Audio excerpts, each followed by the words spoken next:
Once you have classes and students set up in Nystrom World, you can assign activities for the students to complete online.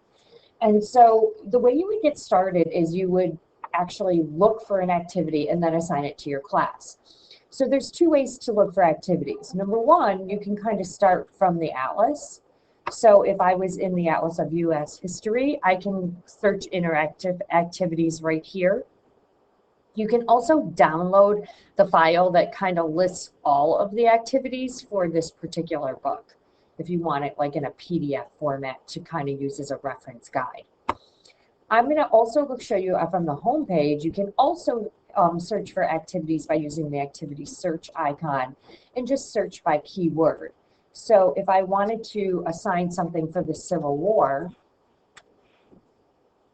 I could choose one of the lessons for the Civil War. So we'll talk about the United States before the Civil War. In order to view this as the teacher, I'm going to click on the view icon.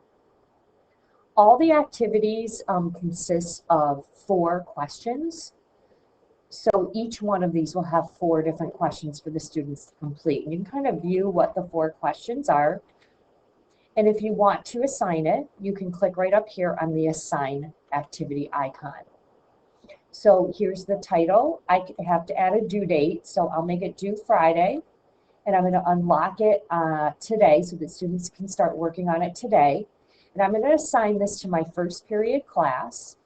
And then up here, I can also add student directions.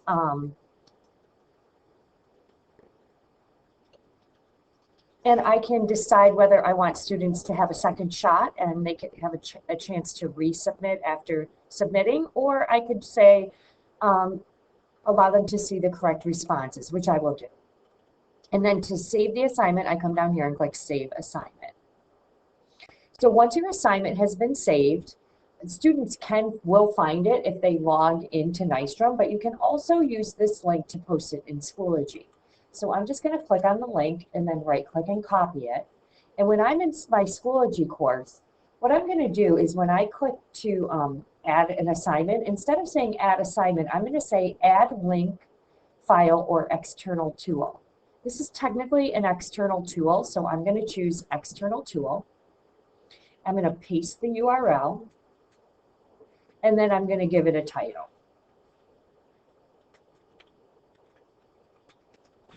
And just say submit.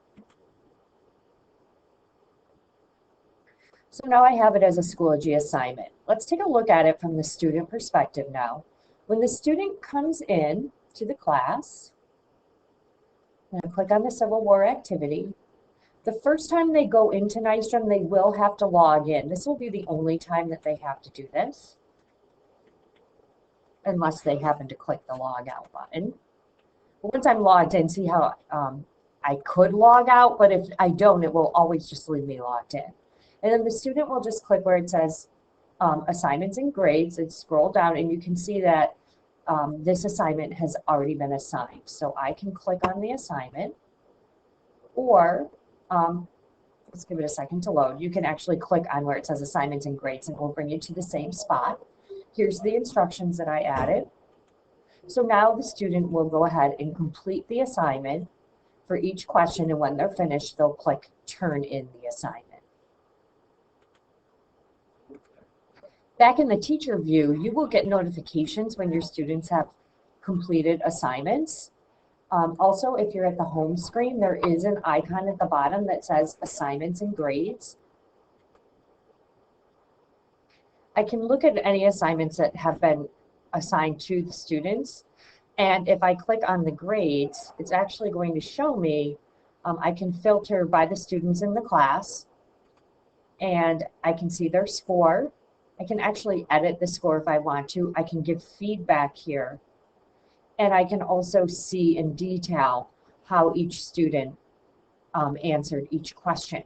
And to move to the next student, you would just click Next. Now there's only one student in this particular class, but that's pretty much how assignments work.